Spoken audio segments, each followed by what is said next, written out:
40 years ago, San Diegans Jack Johnstone and Don Shanahan had a wacky idea. We had a number of events in town too, were fairly popular, run swims. So I got to thinking of, well, you know, it'd be really fun to put a bike on the back end of this. Shanahan is now 72. He and Johnstone were recreational runners. Jack was a member of the track club. He called up, wanted to put on a swim run, and they said, well, Shanahan has this crazy idea. Why don't you talk to him? So Jack called me and we put it on. They held their triathlon in Mission Bay, but their course was a bit different from modern triathlons. Instead of starting with a swim, the 46 participants first ran a 3-mile loop towards SeaWorld, then biked twice around Fiesta Island. They came off the bikes into the dirt, took off your shoes, ran into the water, swam over to the island behind us, ran over that island, swam to the mainland. They ran in bare feet and did one last swim up to the entrance of Fiesta Island, then crawled up a steep dirt bank to finish. So you had to crawl to the finish line no matter how good you were. Many weren't good swimmers, so Johnstone recruited his 13-year-old son to float on his surfboard and act as a lifeguard. His wife, Betty Johnstone, now 75, was also there that day.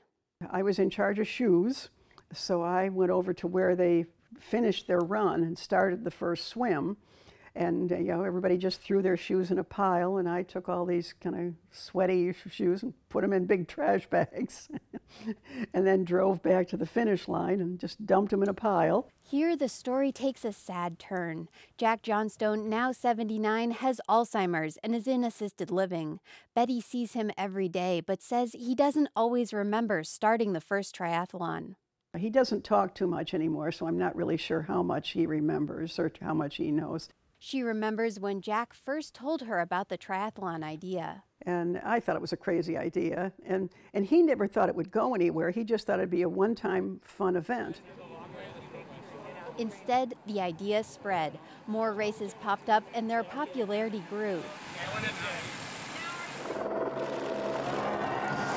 The triathlon became an Olympic sport in 2000, and last year 2.3 million people finished triathlons in the United States.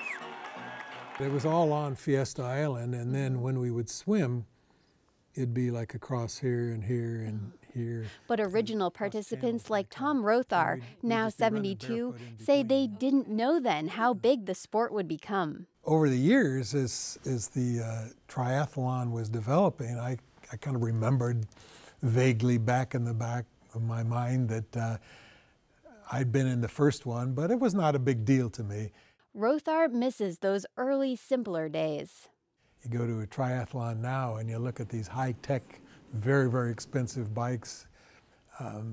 Most of us who were in that race were just pulling out our beach cruisers or whatever we could find. The equipment is fancier, and races can now cost $100 or more to enter, instead of the $1 Shanahan and Johnstone charged.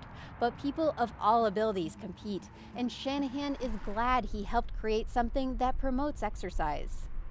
You could be first or 501st. You know, you're still getting the workout, you're still competitive, and you're getting the health benefits. So, you know, and quite frankly, unless you're in the first 5, the only people who really care what your time was is you. This past September, some of the original participants and their children competed in a 40th anniversary triathlon. Shanahan was there and got to watch people enjoy the sport he'd helped create, but never profited from.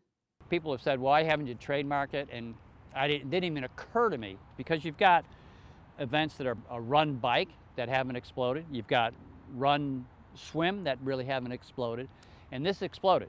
So we didn't expect it. And quite frankly, I'm happy it did. I'm excited that it did, but that I didn't make any money on it, it's not that big a deal to me. It really isn't. Claire Trageser, KPBS News.